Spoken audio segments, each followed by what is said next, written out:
So, thank you guys. So a little backstory. Shannon Woodward, one of my best friends, a lot of my best friends are here tonight because I love them and I'm obsessed with them and I'm loyal. And they've taught me pretty much everything I know. But Shannon, actually, I used to sleep on her couch. And I was couch surfing on her couch, and I used to eat her frozen chicken tenders from Trader Joe's. They were so good. Here's the thing about that woman. We've kind of like raised each other. I'll get into it in a second, but basically, one time I said, oh, I'm not a feminist because, I don't grow hair underneath my arms and stuff like that, because I really didn't understand what that meant. And she lovingly pulled me aside as the strong woman she is and great friend, and those are great friends. And she goes, hey, this is what the word feminist means. And I was like, what? This whole time? I'm a feminist. So I love her so very much, and I love all my friends that teach me everything that I've learned today. So thank you so much for this incredible, humbling award. I gotta say, there's no other community that has done more to shape who I am today, and there is no other community that I believe in more than you.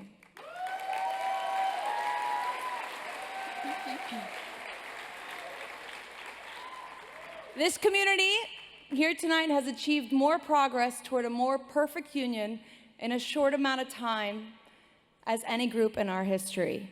So I stand with you, and I know that we stand together against discrimination, whether it be in the LGBTQ community, or our Latino brothers and sisters, or the millions of Muslims in this country.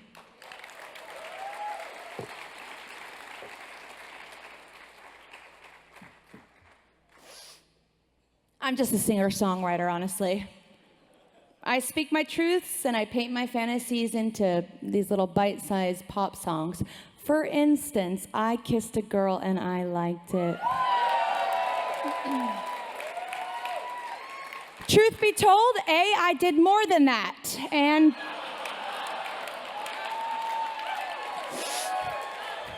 hold up.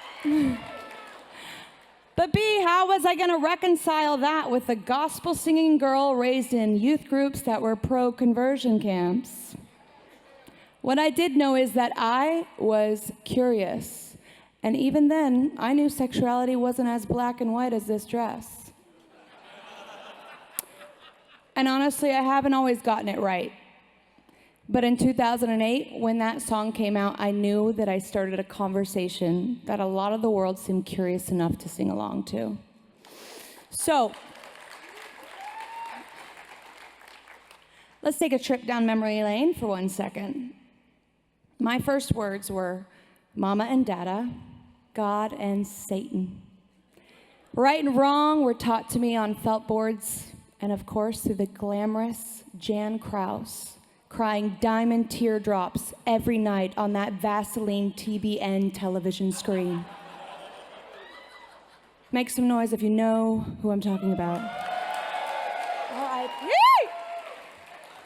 When I was growing up, homosexuality was synonymous with the word abomination and hell, a place of gnashing of teeth, continuous burning of skin, and probably Mike Pence's ultimate guest list for a barbecue. No way, no way. I wanted the pearly gates and the unlimited froyo toppings. So, most of my unconscious adolescence, I prayed the gay away at my Jesus camps. But then, in the middle of it all, in a twist of events, I found my gift. And my gift introduced me to people outside my bubble. And my bubble started to burst. These people were nothing like I had been taught to fear. They were the most free, strong, kind, and inclusive people I have ever met. They stimulated my mind and they filled my heart with joy and they freaking danced all the while doing it. These people are actually magic. and they are magic because they are living their truth.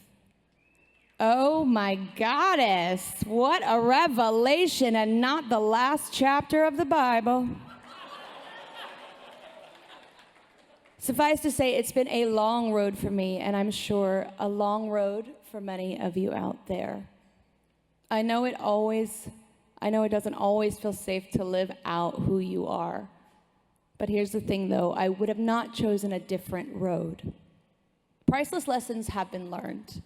The path of discovery has made me, has tested me, and forever changed me. You don't get to choose your family, but you can choose your tribe. Many of the people I admire and trust and work with belong to the LGBTQ community.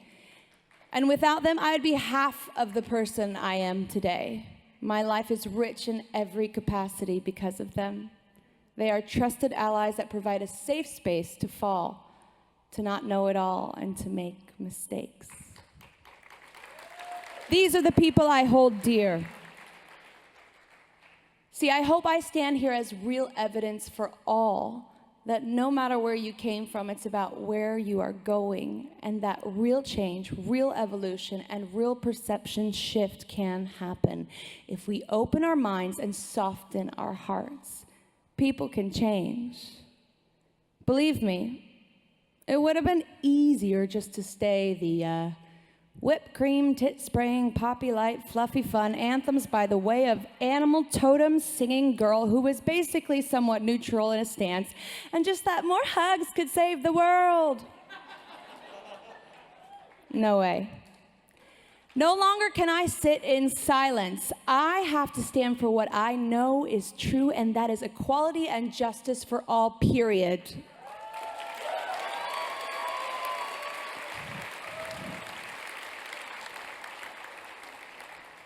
That's why the HRC is so important, and I am so grateful for them being on the front lines every day, from civil union legislation to repealing Don't Ask, Don't Tell, to getting rid of DOMA at the Supreme Court, which paved the way for marriage equality across the country, and continuing to fight for trans equality amongst all things. I don't have to tell you that we have a lot more to do.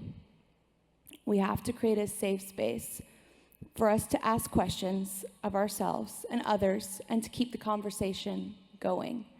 Because the loudest voice in the room or on your TV set isn't always right. But that little voice inside of you pushing you to discover who you are is a trusted friend. None of us have the answers, or all of them at least. But it's time to lead with empathy and grace and compassion now more than ever, to find the unity we need now. I'll never cease to be a champion, an ally, a spotlight, and a loving voice for all LGBTQ identifying people. Whatever your sexuality, your gender, your preferred pronouns blossom to be, we all know it ain't so black and white. And I will continue to champion the people that have been a champion for me. Many friends and loved ones from the LGBTQ family have raised me into the woman I am today. And I want to dedicate this award to one of my greatest champions of my life, my manager, Bradford Elton Cobb III.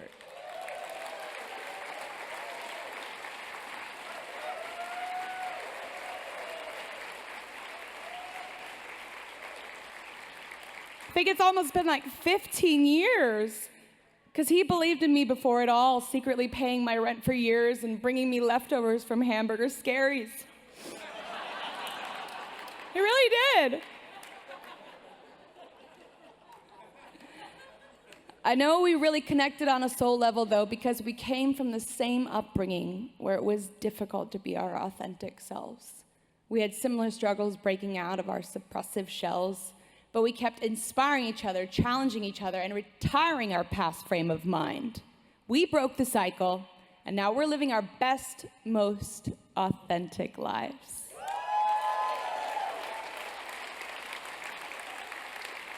I love you, B. Cobb. There will be obstacles, but we all know everything good takes work. But we can't let our past get in the way of our brilliant future. These days, I get an incomparable high from finally knowing myself, and it feels more real than any story I was ever told on a felt board. It feels sparkly as fuck. And truth be told, I think a lot of that has to do with the magic that has rubbed off on me from all of you. Thank you so much.